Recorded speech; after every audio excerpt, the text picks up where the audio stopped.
everybody. It's Wednesday. It's the top of the hour wherever you are, 11 a.m. Eastern, 4 p.m. in the UK, top of the hour wherever you are. Unless, of course, you're in India where it's hot past the hour. Anyway, it's great to see you all. This is Brian Friedman. I'm the host of Benivo Bites, the world's first mobility tech show. And we've got an amazing show for you lined up. So if you're out there, let us know who you are, where you are. You know how it works. Write in the comments box, say hi. We want to know where you are, where you're coming from, what are the subjects you want to discuss today, what are some of the issues. Just let us know you're there. It's always nice to know who's out there in cyberspace land. We've got a great show for you today. I'm delighted to say that our special guest today is a live case study with GE. I mean, how cool is that? We're going to be talking about GE, and GE has got one of the most famous, I would say legendary, early career leadership programs, a rotational leadership program. It is simply awesome, and we're going to hearing all about that in just a few moments with the one and only Imola Richards, who's going to tell us all about leadership at GE and how they develop their program, what the program is like, and indeed, of course, this is a technology show, how it is supported by the Benivo technology platform. So it's a really exciting show. I'm just in awe of everything that GE have achieved in terms of leadership development over, well, a long period of time. And we'll get on to that, actually, about how long is that period of time.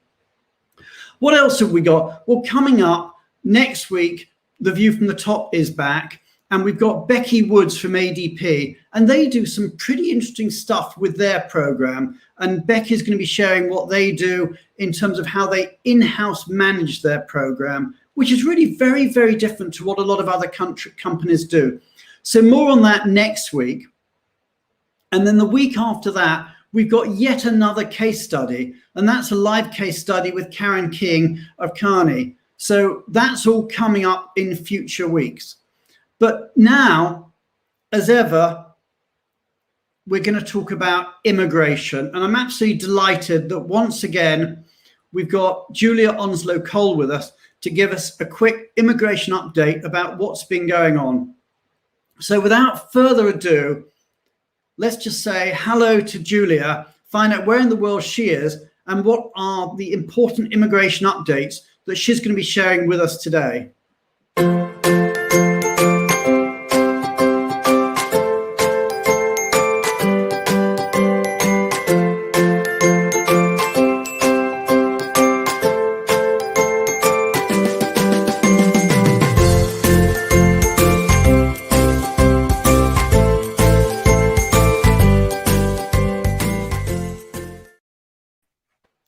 Julia, hi. Hi, Brian.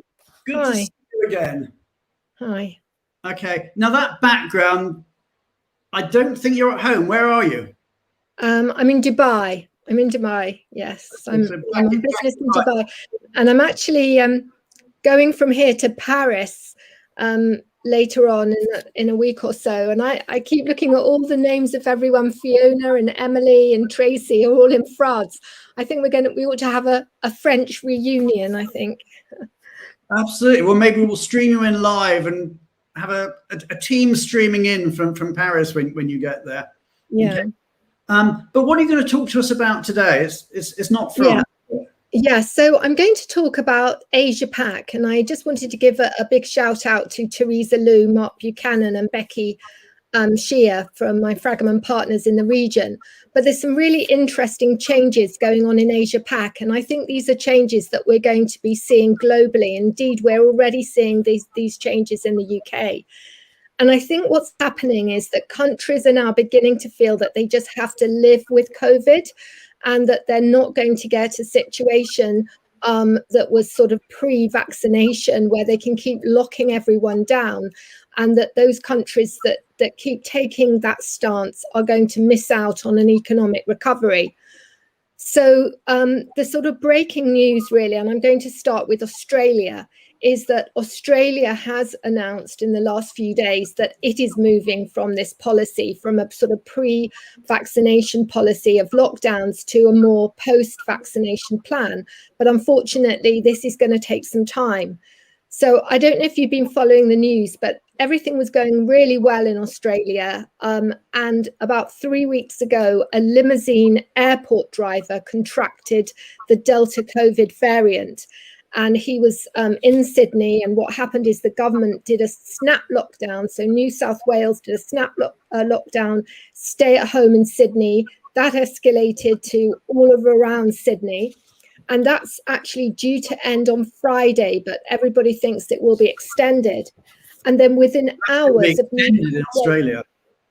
Sorry? That's going to be extended in Australia. Yes, I believe it will be. And then what's happened is that everyone that was in the surrounding areas, and that had people coming from Sydney, were asking them to quarantine for 14 days. And then Perth and Brisbane actually introduced a lockdown. So last week, at one point, 11 million of Australia's 25.8 million, so 11 million of 25.8 million were under lockdown, but there were less than 500 cases across Australia. And on Monday... If you've got anybody from Australia tuning in, then do please feed in your comments. We may well not do, because it is the middle of the night in Australia now. But if anybody can't sleep in Australia and you're out there, do tell us what you're seeing. Yeah. So on Monday, I was looking at the daily rates, and there were 18 new cases in New South Wales and only 1 in Queensland. So the numbers are really small. But what's happening in Australia is there's this huge disruption because of all of the lockdowns, but only 7.3 of the population of Australia are double vaccinated. So what the government did a few days ago is they said, right, we're going to transition our response to a post-vaccination setting. We're going to try and vaccinate everybody as soon as possible. But while they're doing that, the government have increased the restrictions on people coming into Australia. So they've actually reduced by 50% all of the incoming corporate flights. So at the moment, the weekly arrivals are halved from about 6,000 to 3,000. And this is going to have a big impact on everyone trying to move people into Australia. And also there is still the ongoing difficulty of people leaving Australia. And it's particularly difficult if it's coming from or going to India.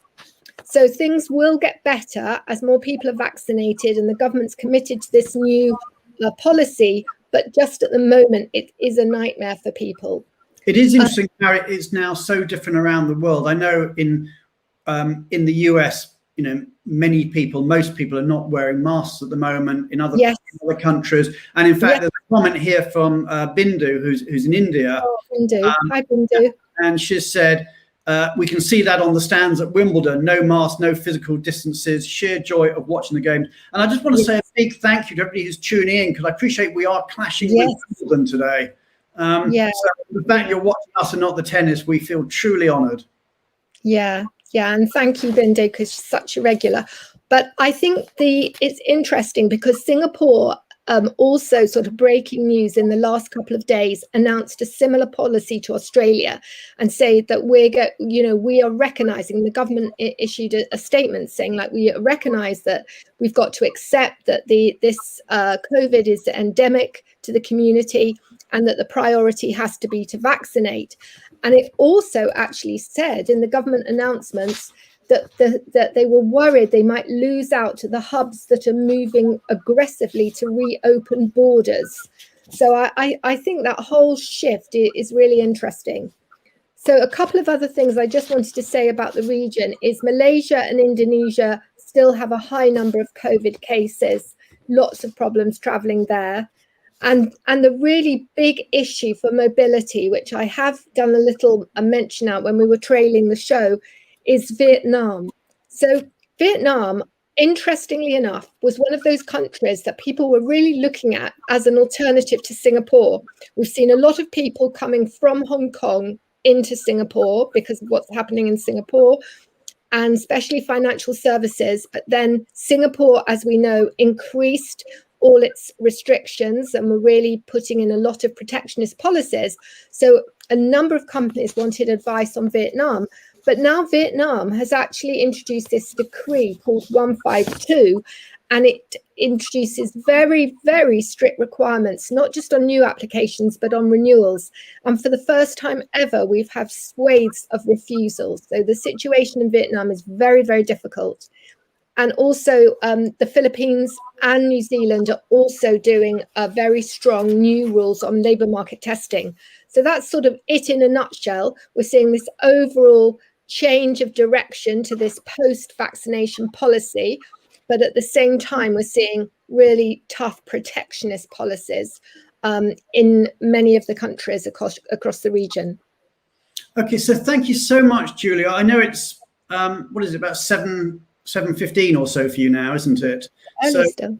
So still early, but time, you know, you can have dinner at some point anyway later on. But thank you so much for being on the show. We've now got a real special treat for everybody in the audience. I'm delighted to say that we've got Imola Richards, who's going to be talking to us about I just can't enthuse about it enough, the amazing GE rotational leadership program. So please, audience, you know how it works. Hit the like button, hit the applause button, hit the heart button, and let's see some love out there for Imola as we bring the wonderful Imola Richards onto stage. So this is over to you, Imola.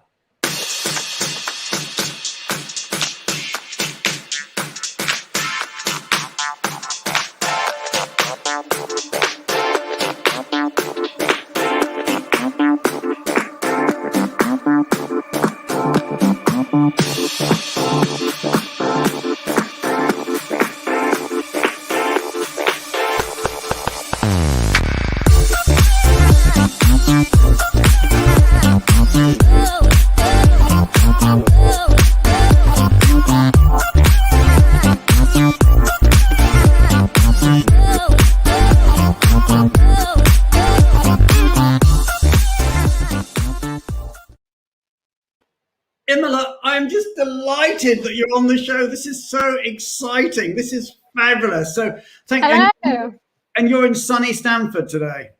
Oh, well, I wouldn't say sunny, but thank you, Brian. Thank you for having me. And thank you for making me into a star for a half an hour. Hello, everybody. Thank you for joining us today. Well, the love is out there. I'm just seeing the applauses and the thumbs up and the heart buttons going up the LinkedIn screen as we're doing this. So Imola, I want to find out a bit about you so we can sort of just, chat and explain a bit to the audience. But before I do, I want to ask the audience a question, which is that the GE Rotational Leadership Program is pretty, it's pretty special. But the question I want to ask the audience, and please put your answers in the LinkedIn box, is how old do you think this program is? How long do you think? And don't give away the answer yet, Imola. Let's have people think about it.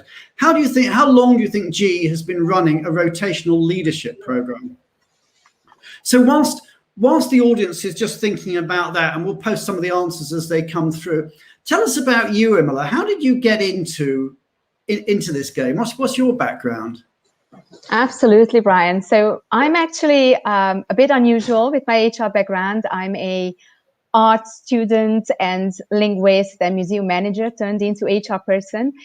17 years ago, I joined the HR function and I decided to stay as long as I like it and never looked back, I guess. I'm with GE for 15 years in various HR roles in a few countries, few businesses of GE. And at the moment, I lead the HR leadership program at GE. And I'm also the partnership and relationship manager of Benivo for us. We'll talk about that later. Okay, so let's look at some of the answers that we've had coming in. So we got Ed, 25 years plus, Tracy, 12 years, Marielle, 25, Stephen, 30, 25 plus, 30. Oh, someone's gone 50 years from Melissa, 15, 40. I'm just looking at these, 13, It goes on 50 years plus. They're coming in. I won't read them all out, but they're all saying, Shall we offer a little gift, Brian, to the person who is closest to the answer? Absolutely. I'm trying to think what the gift will be, apart from love and affection. I can take care of that. Okay, so for the person who is closest, so we've seen all the ones coming in, and do you want to tell us how long in its oldest format? I know there's different programs, but its oldest format, how long does it date back? Yeah, so I saw a note from Jill Johnson. So congrats, Jill. I think you are almost totally correct. So the oldest program, we have 6 functional programs, early career leadership programs. The finance management program actually is about 107 years this year. So close to 110 that you stated, Jill. So congratulations. Thank you for that. So let's just get our head around that, okay? We're talking about a leadership development program that is over 100 years old. I mean, that is just extraordinary, absolutely extraordinary. I mean, you must be so proud to be part of that legacy and that history. We certainly are very proud. I'm very proud. I've graduated from the HR leadership program, and I mean, you know, we are just very committed to the leadership development. We are very committed to continuously rethinking, redesigning, reiterating how we grow leaders for the future. So it doesn't necessarily mean that everybody comes off the program as a leader, but they certainly will be the next generation. And that's determining what experiences, what exposures, what learning we design for them by the own program. So we are very happy and, pleased to be here and talk about some of the experiences that we bring to them. And just to give the audience an idea, I mean, I found this photo. This is of your program in 1924. Okay, so that's what it looked like in 1924. That was, I believe, an engineering rotational program back in 1924. And probably slightly more relevantly, here's one more recently. So do you tell us a bit about, I mean, obviously you can see the different, I can see there's a baby in the front of it and a milk bottle. No, thank you for sharing that, Brian. And you surprised me with this a few minutes ago. And I'm very proud to see that certainly our diversity numbers, if nothing else, went up over the years. But I also think that, just our approach to how we develop leaders has changed very much, and how we reimagine this space in general. So, we do have an engineering program, the Edison program. We have the finance program that I mentioned. We have a digital leadership program, the HR one that I lead, and we also have the operations management leadership program. Okay, so I mean, people are just amazed. I mean, I saw Ed Hannibal commented that it's older than the balance sheet. I mean, that's right. It's almost older than the abacus, actually. I mean, it's just extraordinary that it's been going on for so long. So tell us a bit about it. I mean, tell us what is the rotational leadership program? Yeah. So obviously it's rotational. So what it means that is an early career program. We take students' talent after finishing university or college most of the time, and we put them through a series of experiences, really, but most of the time a 3 or 4 times 6 or 8 months rotation, when they can deep dive onto different fields of their own function. It can be a specialist rotation, it can be something very different, it can be cross-functional at times even, and they rotate. They have different projects, different deliverables, different leaders, colleagues they work with. And when they finish the program, depending on what that particular business or program has got, aligned and lined up for them, they would take on a role and further grow, their career, or really maybe just really then start their careers with their first role after the program. So it's really a program that gives them a lot of challenges, a lot of opportunity to learn, a lot of opportunity to try a few different things, a lot of opportunity to receive insights, feedback about how they work, to learn, to develop, and embrace a lot of skills. So you think about the technical skills, but you think about general leadership and soft skills as well that we would train them on, and we give them exposure to different fields of leadership. Yeah, because a lot of our audience are people who work in the area of mobility, and one of the debates I always have with people in mobility is that they tend to focus in on mobility people moving in the mobility function, but a lot of people move, in fact probably a multiple of people move who are not actually in the mobility function, because you don't sit in mobility, do you? But you move. No, not at all. But how many people so these move a year? Yeah, how many people would GE move a year? So we have, what you imagine is we at one point in time have about like 1,500 leadership program members all around the world, in various businesses, various regions, in these 6 different leadership programs, on at one point in time different rotations, doing different things. And I mean, obviously COVID was exceptional, but normally or regularly, these people would oftentimes actually every single time they change a rotation, move somewhere else. So this may mean that if you are based in France, maybe you move from outside Paris, La Courneuve to Belfort. If you are working for one of our businesses in US, you move from Greenville to Schenectady. But it also may mean that, if you are in Asia Pacific, maybe you move between countries, right? So they are on the move at all times. It is a challenging situation. So you have to imagine, obviously, people who, just come out of college or university, right? They haven't worked that much yet. Maybe they have traveled, but certainly, that word of establishing yourself, building your network over and over again. And that can be personally, obviously, right? We know how challenging that is when we move from one city or one country to the other. Or professionally, obviously, right? To prove yourself all over again and kind of learn about a new subject or a new field of expertise. So certainly a challenging time, and whatever we can do to make that easier for them and less painful, obviously we would do. So these are pretty young people coming out of university. So presumably they're typically 21, 22, that sort of age. So you've got a real duty of care to them as well. And you're moving them thousands of miles in many cases.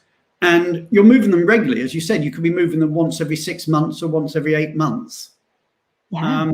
Around. It's quite an undertaking, yes.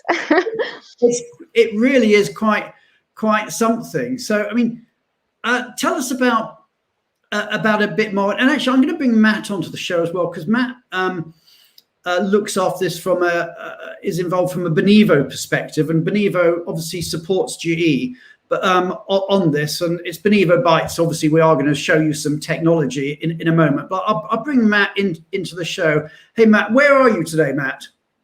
In Palo Alto, California. Okay, so everybody knows all about your move because we made a thing about that a while ago. So it's good to see that you're still there and it's still here. All working out. So let's start off.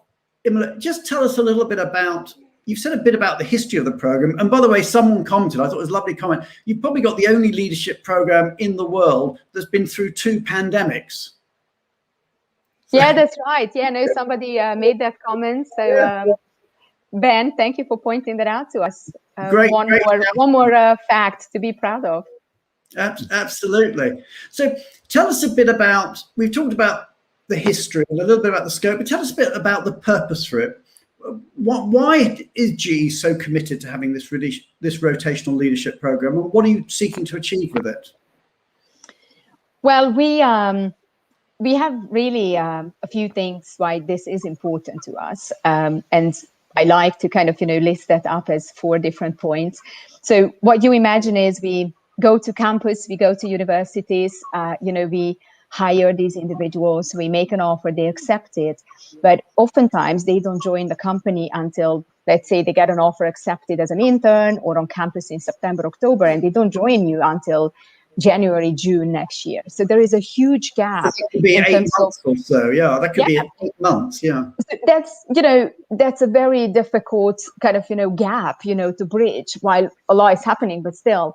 So for us, really, first of all, just celebrating the acceptance, celebrating that people chose us, want to kind of, come and build a career with us. That's very important. So we welcome them to the company. So that's important to us. Then, we want to help them with the belonging. So again, those 6-8 months, where do I belong? Where is my community? Where is my place? During COVID, you talked about the care, the duty of care. That was very important to us. Then obviously they are very curious about their managers, about the program, about the location, where they are going to end up. So satisfying that curiosity is a goal of ours, certainly. And then just the sheer and factual preparation for when they day one need to show up at work, they want to perform, they want to be judged on their best performance, and how we set them up for that. So I think in terms of the goal and why we're looking at this partnership, and we are so happy with this partnership with Benivo, is certainly to serve these purposes. We really appreciate that. So, I mean, you talked about, if we start at the beginning, celebrating acceptance, that, these people, and we're talking fairly, as we talked about, fairly young kids who are starting with you. This is probably their first full-time job. They might have done interns, but we'll leave interns to one side. But this is their first full-time job with you, or maybe with any organization. And of course, it's a very unusual job. I mean, they are almost by definition high flyers, and they've probably been to pretty good schools and colleges.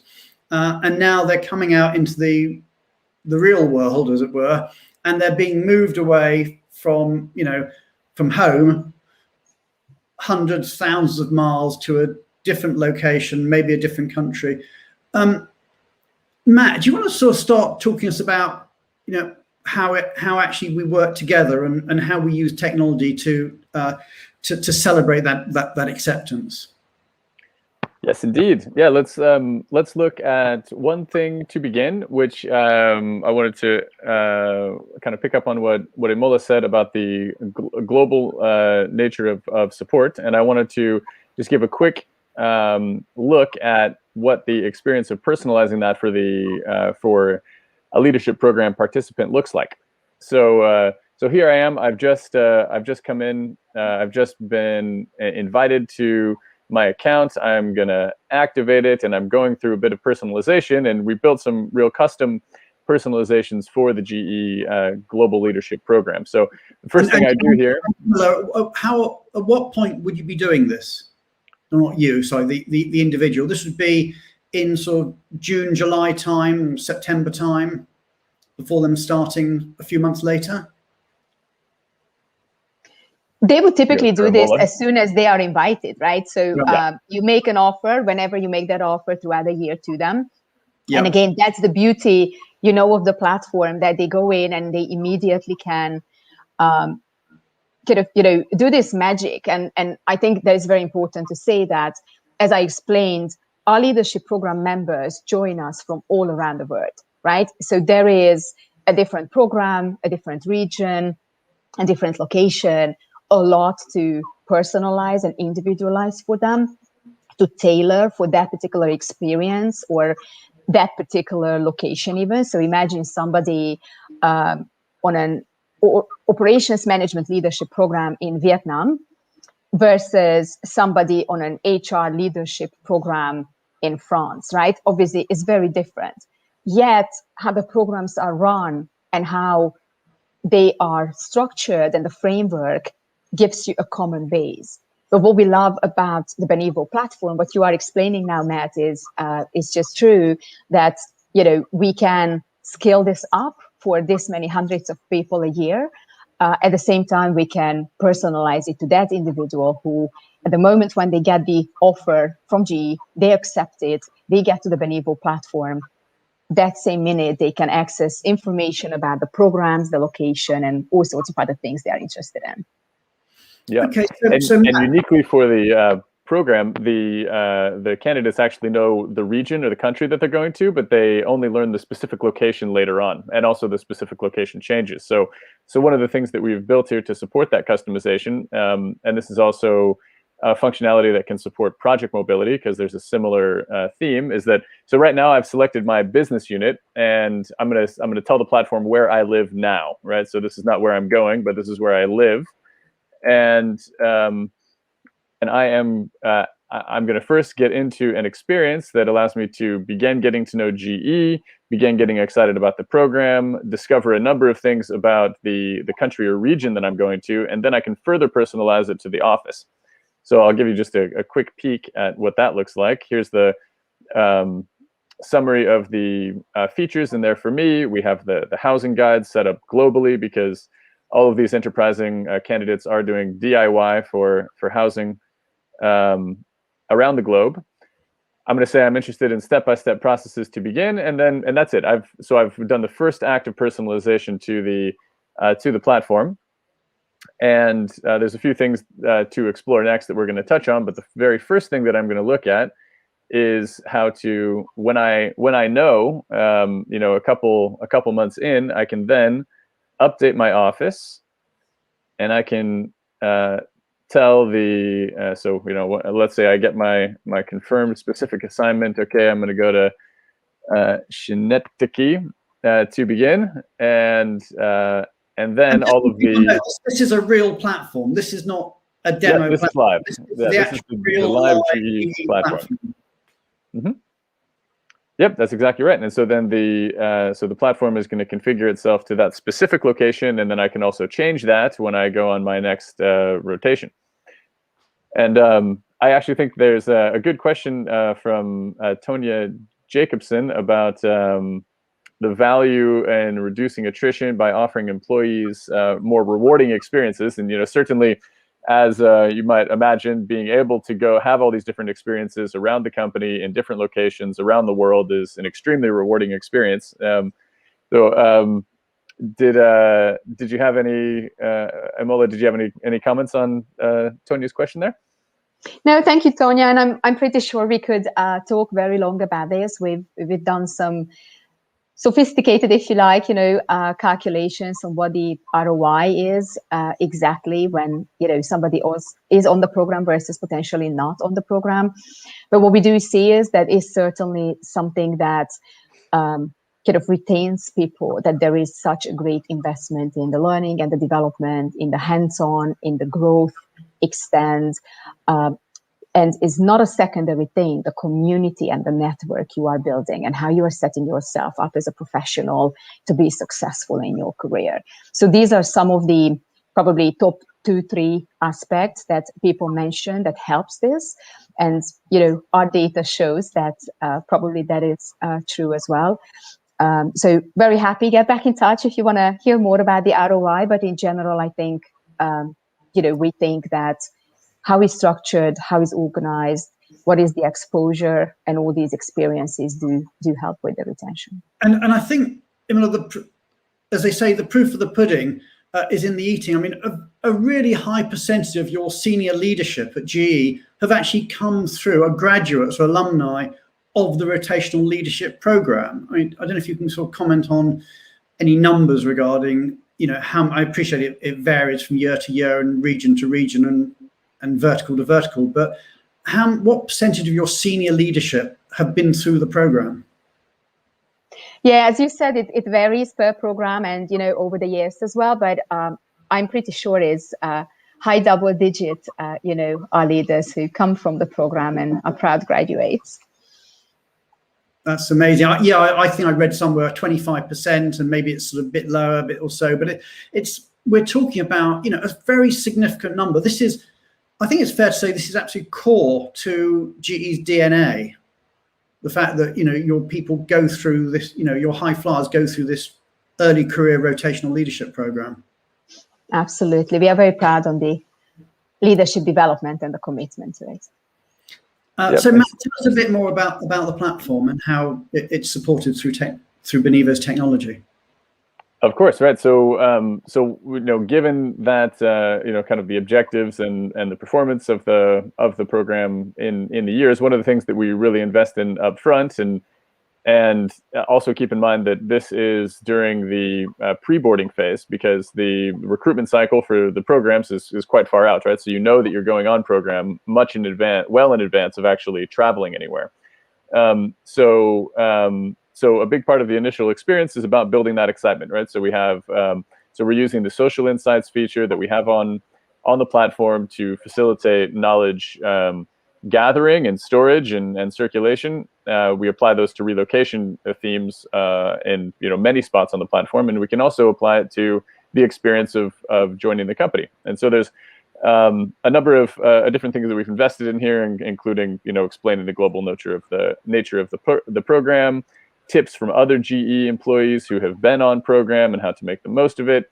We have the GE story broken down into the swipeable bite-sized content that will give you a history on the program that we're covering here today on the platform, and give you a fun interactive quiz at the end of learning all the key points that you need to know about, including, of course, this year all about COVID-19.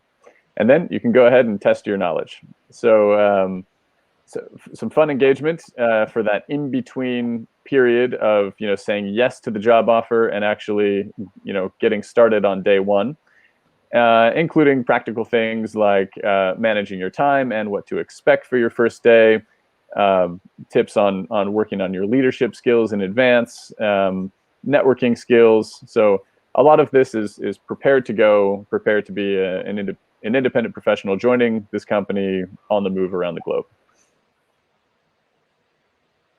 Okay, so quite fascinating stuff. So that's talking about the early stage, the celebrating acceptance. Imola, tell us a bit more about. Oh, actually, Matt, are you coming on to talk about progress here? Yes. So I think from maybe Imola can intro this section a little bit and what they're trying to achieve with it. No, thank you, Matt. I think here what is important, obviously, as I said, like they are accepting the offer, we welcome them to GE. And Matt and the Benivo team, you've been great over the years, right? We've worked a lot on, at GE, we are very keen and for the leadership programs to be sustainable. So I remember a few years ago, we started off with like a box, G-logoed items that we were sending all around the world to all these new joiners. And people know this about me, that I'm just so not into this, right? So we can do this on a more eco-friendly way, obviously, as well. So what we did and the team did, there is a very nice welcome kit, you can call it probably. There is part of it, which is actually a charitable donation. And the feedback from the participants is amazing to it. So we allow them to choose a charity and something that is dear to their heart and contribute to that as a welcome gift, almost by joining GE. And then there is also something more eco-friendly, a gift that's maybe a virtual or, a voucher or a card or like something just very symbolic, or a reusable water bottle, something they can claim and then will get as a welcome gift when they join GE. So, that is something that is important, and I'm actually very happy with the change that we introduced last year, and the development and contemporizing it a little bit more, Matt. Yes, we've gone fully digital and fully sustainable. So here's the experience that Imola was just speaking to. We have taken the approach of minimizing 100% from the Benivo perspective in terms of carbon emissions from shipping and moving goods around the globe. So here's where I, the employee, the new candidate, to celebrate my new job, I can pick my preferred welcome gift. So this is the gift coming from GE to me. And then I can move on directly to supporting a cause that I want to support.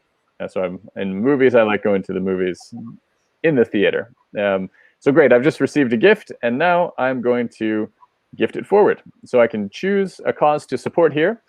And then we build on this idea with the social insights concept on the platform. So now the way that this works is it's gamified. It's a gamified experience for social impact and for social insights with relocation and the program. And so let's say that I want to select supporting 1 day of medical support. Fantastic. What I learn next is, so first I earn my Gift It Forward badge.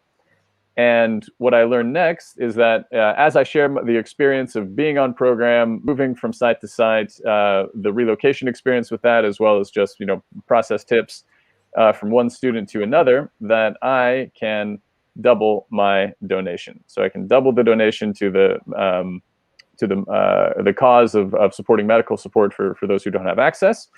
And that's part of the welcoming and onboarding experience at the company. And if you want to get a sense for what type of impact the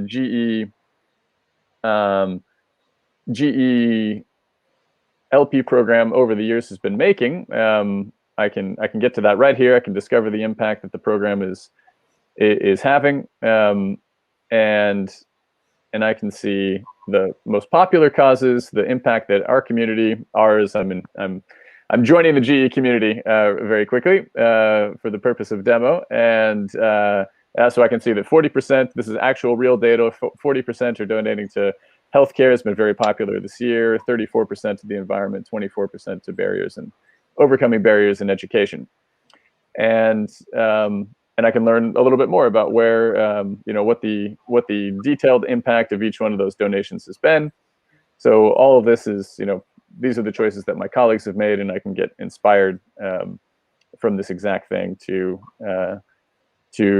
be supporting the cause that I chose as well. And so if we want to take a look at where the doubling your impact happens, that's right over here in the share your experience in the community section. So community is where I can do a number of things. So when I'm actually on the move as a candidate and I'm going around the world on this program, I'm going to need support with a number of different things, from housing to shipping, travel, money solutions for multi-currency, and insurance, utilities, lifestyle, all kinds of different things, right? So what we offer, what Benivo for GE offers to the GE candidates is an Amazon.com style experience for being able to find different services and have those services and attractions and things to look forward to in the area where I'm going, and have those be reviewed by other users, right? So I can get some pro and con tips and star ratings from, in this case, looking at Julia as a housing website. I can go right out there and use it. And the other thing that I can do is, if I find a particularly good resource for other GE candidates, I can actually add that directly to the community section, and this becomes a peer-to-peer recommendation from one student to the other for moving to a particular location. So GE employees are helping GE employees to work out what to do, because this is not, unlike, if you like, traditional white glove moves where there's somebody there, helping them do a look-see. There's none of that. This is purely digital, and they are helping each other. So it's very of its time and for its generation. But Imola, I mean, what sort of reaction do you get from from your new starters who've been through this platform? Yeah, and you see me smiling because first of all, thank you for the kind comments. I can see your reactions in the box. They love it. So we had, I think it was last year or the year before, we did some focus group sessions. We did some survey, just kind of in addition to what the Benivo portal does, right? So we asked them for a lot of feedback, and they just love it. But I think it's very contemporary, right? Like social insights, I think that's a thing these days, right? With this generation. So certainly they find it very easy. They know how to do it. They embrace it fully. And you mentioned, Matt, that there is a bit of a gamification going on as well, that you can collect badges and points, and then you can kind of, just play with that and become better and better in the tool. So obviously there is that. That's what we have on the screen in front of us. just be helping each other, right? So there is that social aspect of it, to kind of, just sharing the information of what you've learned from one relocation and just sharing it with the community. And maybe that's important. We said at the beginning, right? Number 2 was the help, the belonging. So for me, that's very important, right? That we do a few things on that field, right? So they are not with GE yet. It's sometimes 6 months when they will become an employee, but mentally you belong to that community. You already donated something to charity in the name of GE. You are part of that already, right?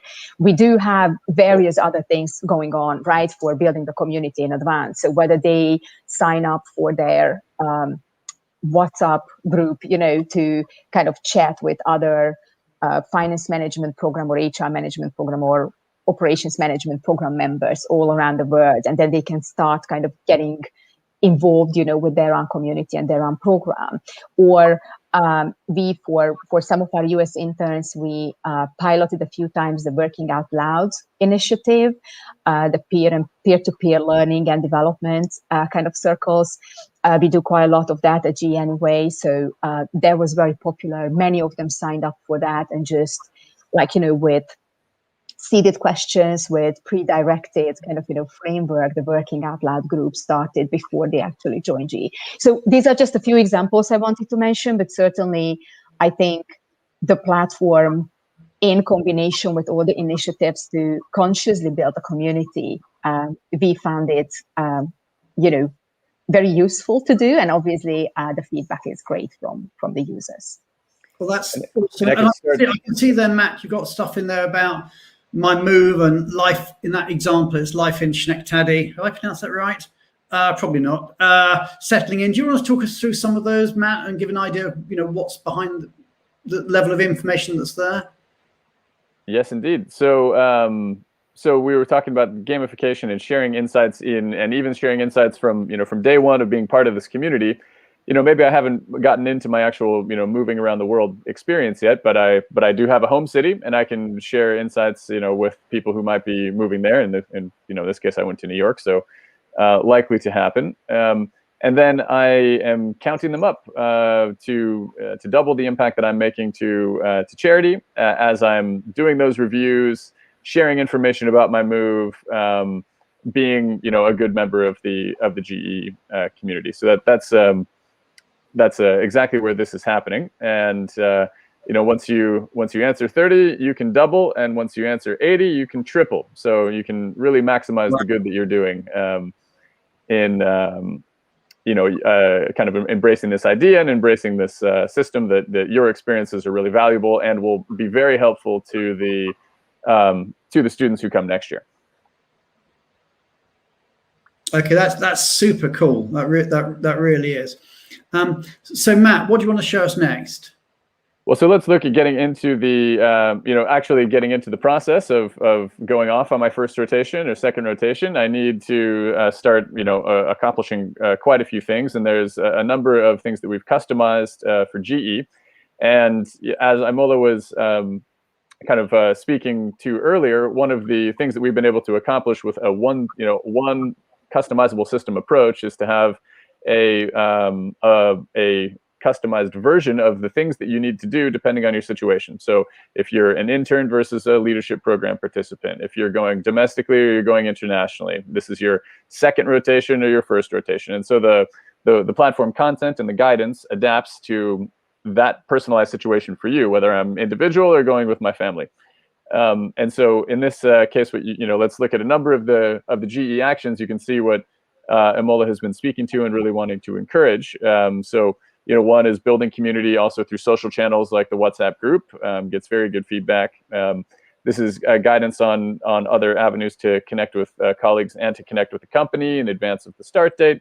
I'm just going to go. I want to emphasize that because I think that's quite cool. So as part of this, there is a special WhatsApp group for all the people within that particular program, so they're sharing directly through WhatsApp. That's right. Yep. So just a great way to have a social forum, and the service that we're providing is for one to create that forum in the first place, manage it so that Imola and her team don't have to worry about that being another thing for them to worry about keeping up to speed, and it's right here, so you can directly access it on your phone from the program from the platform. So that's right, very, very popular, and of course people can come and go as they wish, and they consent to join the group. So a few other fun things is there's a lot of activities, including online activities to take part in, and then tips for building an exposure strategy throughout the business while you're on program. So these are all kind of program customized things. But then, in my case, I also said I was moving within the United States, so there's a bunch of relocation things that I also need to, to do and make sure I get done as a responsible young professional. So that can start with learning all the basics on the renting laws where I'm going, and then getting all of my basics done in terms of basic notifications and address updates. And what each one of these does is that it gives you the guidance of how to do it in the application itself. So you can just have this on your phone, quickly swipe through, understand what to do. In most cases, do it right away, and then check off your one of your relocation tasks. And Imola and the team can get reporting and have an understanding of where people are in that experience. And to get a sense for who might need to be bumped to get themselves on track to be ready for day one. So that includes a lot on housing, because I believe one of the biggest challenges Imola that students are facing is actually getting themselves situated in housing in each new city around the globe, right? That's correct. Okay, and also I just want to move on. I'm just a bit conscious of time. There's finance. We've got a fintech solution in there, and there's PayLater. I wonder if it's worth, Imola, if you just tell us a bit about how that works. No, absolutely. Yeah, I was going to mention that actually. So the whole helping you to prepare, and oftentimes, you go to university in one city, but you will start in a different part of the country, or in a different country, in some regions, etc. So, as we know, you do have your student loan, or, you have your mom and dad, sponsoring you, kickstarting your career. But we have a solution called PayLater that we offer to them. And we certainly went down big time offering and communicating about this to our kind of new hires last year, with COVID in particular, which basically is a lump sum amount that they get before they join GE. They will pay this back from their first salaries while they are employed with us. And while regularly this would be a bit limited to what you can use this for, I think COVID just told us that every help is a great help. Any small kind of difference makes a great difference. So we actually have now this as just an amount that they can benefit from, to move, to support transport, to get accommodation, or to spend it on whatever they want to spend it on. So that has been very popular as well. Even interestingly, so the feedback, even by people who didn't take advantage of it, just the fact that you offer that and that's an opportunity, was highly praised. So that was a great offering, just a little bit of a financial support as you prepare and move. Okay, and it's $3,000 typically, isn't it?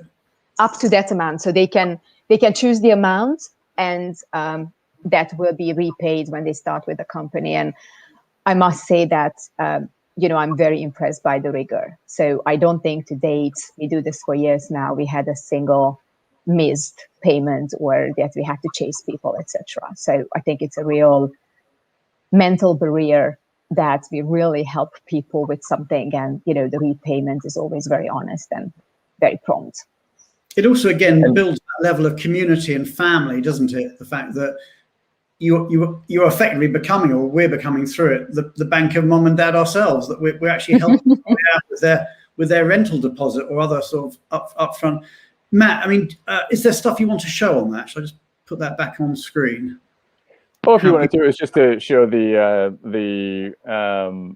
big use for PayLater is housing, because it tends to be one of the biggest upfront expenses each time you move, as anyone who has moved well knows. So we have quite comprehensive guidance on finding housing in the destination section with the social insights and data points and pricing and other tips from people who moved in the past, and then the ability to get money to pay for your upfront deposit and your upfront rent right here. You just click and follow the flow. And part of the reason for the rigor that Imola was just commenting on is for one, all of the young professionals who GE is recruiting are the right type of people who are honest and responsible. And the second one is probably that it's nice and convenient here, because you can just access the money that you need in one go. And then everything in terms of repaying after you're getting paid and on salary is all automated on the platform and up in this profile section. So if you need to switch cards or anything, you can do that, but you don't really need to. After you get the money for the first time, you just log a card and then you're good to go. Okay, so that's really cool. And in terms of implementation time, I mean, how long does it take from Imola deciding that something needs to be put in there to it actually being implemented? Well, I would, in general, as an indication, I would just say that Benivo is quicker than Imola. So it's very quick, actually. I mean, obviously, the setup is up to the company, right? What is the information you want to share about your programs, about the company? What is the content of the quiz? How does it look like? How up to date that is? That is up to us. But there is a great benefit and additional value in obviously the expertise that the Benivo platform adds to that, right? Just in general about the locations and the whole social insight side, etc. So probably I would just say a few weeks, really, wing to wing with everything, but just a great shout out to every colleague and certainly Elena, who is the relationship manager at Benivo's site. It's just, I'm super happy to work with the team. They are very responsive and very supportive at all times. And Matt, can you give us some examples of maybe a customization or personalization that's been done? Yes, well, nearly each section that I was showing earlier has a personalization or custom content. I mean, one of the fun things that we did with GE, and this even predates Imola taking over the relationship now for quite some time, is that GE was the program that put the first real big test on the Benivo platform and delivery model and implementation concept to launch, 30 countries and multiple hundreds of cities, all in one product, and then have each one of those customization per program, per stage of your program. Do I know my location yet, or do I not know it? Might that change?